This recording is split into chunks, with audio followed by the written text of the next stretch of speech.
Hello everyone, आज है 12 जून और आज इस वीडियो में हम बात करने जा रहे हैं टाटा मोटर्स के बारे में। ठीक है, टाटा मोटर्स का शेयर अभी 105 रुपए के आसपास ट्रेड कर रहा है। आज कोई खास इसमें तेजी और नहीं देखने को मिली है। हालांकि हाँ, अगर हम बात करें तो प्रीवियस क्लोज 106 रुपए का था। ओपन 98 पर हुआ, एक बहुत बड़ी गिरावट के साथ ओपन हुआ था, लेकिन बाद में शेयर ने बढ़िया बाउंस बैक किया है और 105 रुपए के आसपास ये शेयर क्लोज हुआ है।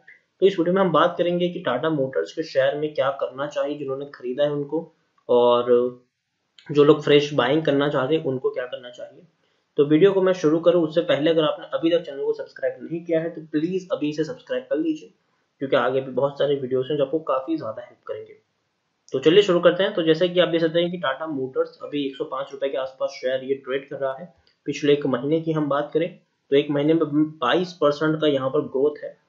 80 रुपए के आसपास शेयर ट्रेड करा था। एक बहुत बड़ी रैली है, 115 रुपए तक गया था, 115 रुपए तक। उसके बाद अगर हम देखें तो थोड़ी थोड़ी गिरावट ही सही, लेकिन देखने को तो मिल रही है।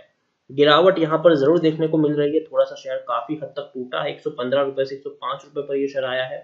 पिछले एक साल की अगर हम बात करें तो एक साल में 37% की गिरावट है। 200 रुपए के आसपास शेयर ट्रेड कर रहा था, गिरावट आई, 65 रुपए तक शेयर टूटा, तेजी आई, फिर गिरावट आई, फिर तेजी आई, फिर अभी गिरावट की तरफ शेयर जरूर जा रहा है। यहाँ पर ये चीज देखने वाली है कि पिछले 3 साल का अगर मैं आपको ग्राफ दिखाऊं तो आप देख सकते हैं कि शेयर कहाँ पे था।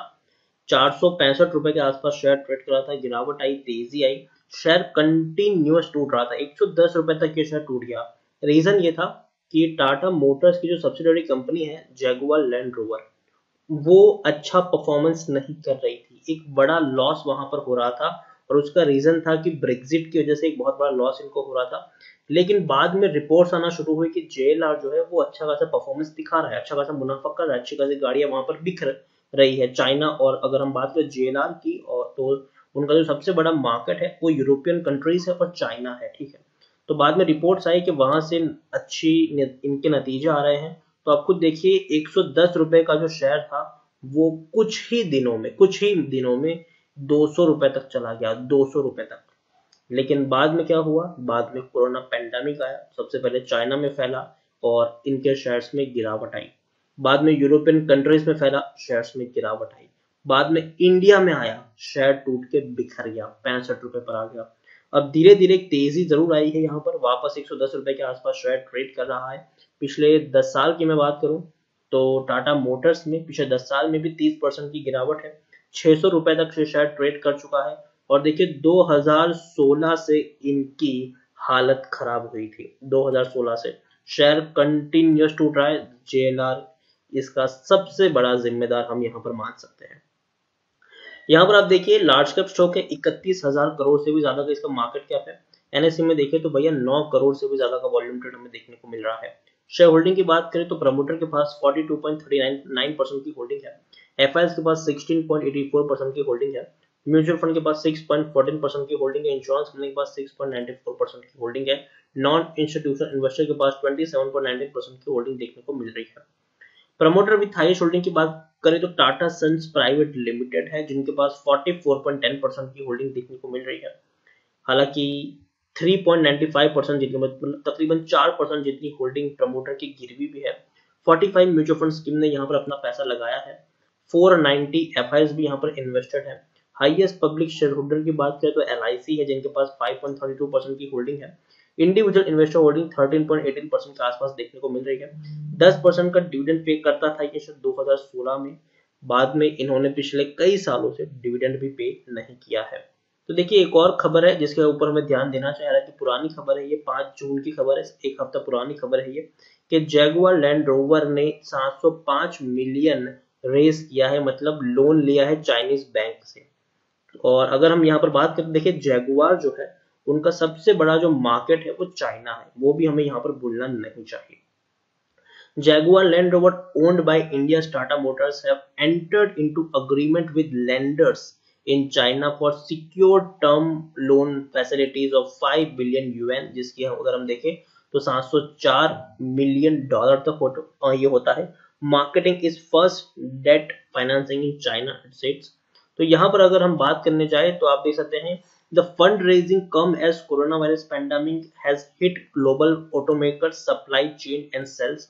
देखिए कोविड 19 के चलते हुए अगर हम बात करें तो बहुत सारे ऑटोमोबाइल्स कंपनीज है उनकी सप्लाई चेन और सेल्स में एक बहुत बड़ा गिरावट हमें देखने को मिली है। तो यहाँ पर sales from China use to account 25 to 30% of JLR global sales. तो देखिए जेएलआर की जो कुल सेल्स है उसमें से 25 से 30% की जो सेल है वो सिर्फ चाइना से आती है। But over the past 2 months makes up to 50% UN से। तो लेकिन उनका ये है कि पिछले 2 महीने में 50% तक का भी ये जाने का अनुमान है यहाँ पर। The loan facility can help JLR China better manage cash flow in corona virus pandemic. तो देखिए यहाँ पर एक जो जो लोन फैसिलिटीज इनको मिली है उससे कंपनी जो है वो अपने कैश फ्लो को एक बेटर तरीके से मैनेज कर पाएगी इस कोरोना वायरस के पेंडेमिक के सिचुएशन में। JLR, which import cars and also has a manufacturing partnership in the Chinese eastern city of Changshu, which Wuhu-based Chery Automobiles, अगर मैं इसको ठीक से प्रोनाउंस कर पाऊँ तो, sales is China sales in April were level with same period last year. It saw sales grow in May। देखिए यहाँ पर यह है कि इनकी जो सेल्स की जो ग्रोथ है वो धीरे धीरे इंक्रीज हो रही है और उन्होंने ये भी कहा है कि company expect sales of China's luxury car segment this year to be level with last year और सी स्लाइट ग्रोथ। और ये भी अच्छी रिपोर्ट्स है कि भैया उनका मानना है कि धीरे धीरे ये जो सेल्स है वो धीरे धीरे ग्रो होगी चाइना में और ये काफी अच्छी बात है क्योंकि देखिए शेयर जो इतना टूटा है उसका सबसे बड़ा रीजन जेएलआर ही है। और जैसे ही मैं उस वक्त भी जब वीडियो बना था और मैं अवॉइड करने की सलाह आपको देता था जब शेयर एक बड़े लेवल पे के ऊपर था और जब शेयर गिर रहा था तो मैं हमेशा कहता था कि जिस दिन जेएलआर प्रॉफिट करेगा उस दिन आप यहाँ पर चाहे तो एंट्री ले सकते हैं, ये मैंने तब भी कहा था। और पिछले जब शेयर में 80 रुपए के आसपास था तभी मैंने कहा था कि अगर आप चाहे तो बाइंग कर सकते हैं। यहाँ पर भी कोविड 19 की वजह से जब गिरावट आई थी तब मैंने बाइंग की एडवाइस भी दी थी यहाँ पर क्योंकि देखिए चीज ये थी कि कोविड 19 की वजह से गिरावट आई थी क्योंकि लॉकडाउन था और हर जगह इनके प्लांट्स थे वो बंद पड़े हुए थे, सेल्स हो नहीं रही थी। यहाँ पर चाहे हम चाइना की बात करें, यूरोपियन कंट्रीज की बात करें जिसमें जेएलआर सबसे बड़ा प्लेयर है इनका, या इंडिया में टाटा मोटर्स की बात करें, सेल्स हो नहीं रही थी। लेकिन धीरे धीरे केसेस कम होना हुए, धीरे धीरे जो अनलॉक के फेज में आता चला गया, सिर्फ इंडिया ही नहीं बाकी कंट्रीज भी जिसमें चाइना भी शामिल है। तो जैसे जैसे अनलॉक के फेज में आए, जैसे जैसे इनके प्लांट्स ओपन होने लगे, वैसे वैसे मैंने कहा था कि भैया अगर आप चाहे तो आप खरीदारी कर सकते हो यहाँ पर क्योंकि अब कामकाज शुरू हो रहा है, अब वापस कामकाज पटरियों पे आ रहा है तो एक अच्छा प्राइस मूवमेंट आपको यहाँ पर देखने को मिल जाएगा और वही हुआ, शेयर में तेजी भी आई। यहाँ पर अगर हम देखें तो according to Moneycontrol user 28% लोग खरीदने की सलाह दे रहे हैं, 69% कह रहे हैं कि भैया बेच दो, 3% लोग ही यहाँ पर होल्ड करने की बात करें, मतलब सिर्फ 31% लोग यहाँ पर पॉजिटिव है, 69% लोग यहाँ पर नेगेटिव दिखाई दे रहे हैं। यहाँ पर अगर हम देखें तो पिछले 2 क्वार्टर में अच्छा परफॉर्मेंस भी दिखाया है। दिसंबर में 1950 करोड़ का मुनाफा हुआ था दिसंबर क्वार्टर की बात करें तो, सितंबर में 175 करोड़ का प्रॉफिट, हालांकि प्रॉफिट कम था लेकिन एटलीस्ट जून में जो 3434 करोड़ का लॉस था उससे तो बेटर ही था। मार्च में 1150 करोड़ के आसपास का मुनाफा हुआ, दिसंबर में 26,800 करोड़ के आसपास का लॉस था। तो आप देख सकते हैं कि बड़े लॉसेस दिसंबर में थे और इसका रीजन ये था कि जो एडिशनल कॉस्ट है ये यहाँ पर जेएलआर की वजह से आया था, 27,600 करोड़ का नुकसान जेएलआर ने किया था और इसकी वजह से एक बहुत बड़ा लॉस टाटा मोटर्स को झेलना पड़ गया था। तो धीरे धीरे सिचुएशन अच्छी हो रही है, अब जेएलआर भी खुद प्रॉफिट कर रहा है तो ये एक अच्छी बात है और उम्मीद करते हैं कि आने वाले दिनों में और अच्छा प्रॉफिट यहाँ पर हमें देखने को मिल जाए। एक चीज है जो आपको यहाँ पर देखनी चाहिए और वो ये है कि टाटा मोटर्स खरीदारी कर रहा है, जो पहले उनके पास 43.19% की होल्डिंग थी, आज वो 47.31% की होल्डिंग देखने को मिल रही है।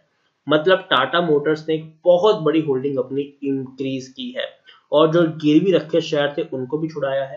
पहले जो 4.67% की होल्डिंग जो गिरवी थी, आज वो 3.95% की होल्डिंग गिरवी है, मतलब गिरवी शेयर छुड़ाया है और एक बहुत बड़ी होल्डिंग अपनी बढ़ाई भी है, 4% से भी ज्यादा की होल्डिंग टाटा मोटर्स ने बढ़ाई है। हालांकि एफआईएस ने अपनी होल्डिंग को थोड़ा सा गिराया है, 21.96% की होल्डिंग अब 18.79% की देखने को मिल रही है। म्यूचुअल फंड ने भी अपनी होल्डिंग गिराई है, 8.89% की होल्डिंग 6.86% है। इंश्योरेंस कंपनी ने भी होल्डिंग गिराई है, 8.58% की होल्डिंग 7.74% देखने को मिल रही है। ओवरऑल टाटा मोटर्स में प्रमोटर को छोड़कर सबने अपनी होल्डिंग गिराई है। तो यहाँ पर सबसे बड़ा सवाल कि भैया करना क्या चाहिए, खरीदारी की हो तो क्या करे, बेचना हो तो क्या करे, फ्रेश बाइंग करना हो तो क्या करे। तो देखिए, अगर आपने खरीदारी की है और आपका एटलीस्ट लंबी दूरी का प्लान है, अगर आपका ये प्लान है कि भैया मुझे कम से कम 6 महीने तक तो या 8-9 महीने तक तो यहाँ पर निवेशित रहना ही है, तो मेरे हिसाब से आप अभी भी यहाँ पर होल्ड कर सकते हैं। मुझे लगता है कि शेयर आराम से यहाँ से 125-130 रुपए के टारगेट की तरफ आगे बढ़ रहा है। हालांकि शॉर्ट टर्म में शेयर में थोड़ी सी गिरावट भी आपको जरूर देखने को मिलेगी। हो सकता है कि शेयर 100 रुपए तक भी चला जाए, 95 रुपए तक भी चला जाए, लेकिन बाद में ये शेयर बाउंस बैक जरूर कर लेगा। लंबी दूरी के प्लेयर हो तो बने रहो, पैनिक करने की जरूरत नहीं है। फ्रेश बाइंग करना चाहते हो तो मुझे लगता है कि जरूर आप यहाँ पर फ्रेश बाइंग कर सकते हो। टाटा मोटर्स कोई छोटी मोटी कंपनी नहीं है, एक बहुत बड़ी कंपनी है, बहुत बड़ा नाम है इनका। टाटा मोटर्स और JLR दोनों बहुत बड़ी दिग्गज कंपनीज है, देश विदेशों में इनका बिजनेस फैला हुआ है। आप चाहे तो खरीदारी कर सकते हैं, लेकिन शर्त सिर्फ इतनी है कि सिर्फ SIP मोड में ही खरीदारी करें। अगर आपको यहाँ पर 500 शेयर खरीदने हो तो पहले 100 शेयर आप 100 रुपए के लेवल पर उठाए, या फिर अगर आप 102-103 रुपए के लेवल पर चाहे तो उठा सकते हैं। बाद में फिर वेट करें, अगर शेयर 95 रुपए के ऊपर जाता है तो और 100 शेयर की क्वांटिटी खरीद लीजिए। फिर वेट करें, अगर शेयर 90 रुपए पर जाए तो और थोड़े 100 शेयर खरीद लीजिए। तो इस तरीके से आप छोटी छोटी क्वांटिटी खरीदें और अपने पोर्टफोलियो को आगे बढ़ाते जाएं। तो ये एक बढ़िया चीज है। प्लीज यहाँ पर ये मत करिएगा कि एक साथ सारे के सारे शेयर्स खरीद लिए एक ही प्राइस पर, तो वहां पर आप फंस के रह जाएंगे। ये बात ध्यान में रखिए कि कोविड-19 के केस अभी भी और तेजी से बढ़ रहे हैं, अभी भी सिचुएशन अभी भी आउट ऑफ कंट्रोल है। आप खुद देख रहे हो कि किस तरीके से बड़े बड़े शहरों में अभी भी इनके केसेस जो है कोविड के वो बढ़ रहे हैं।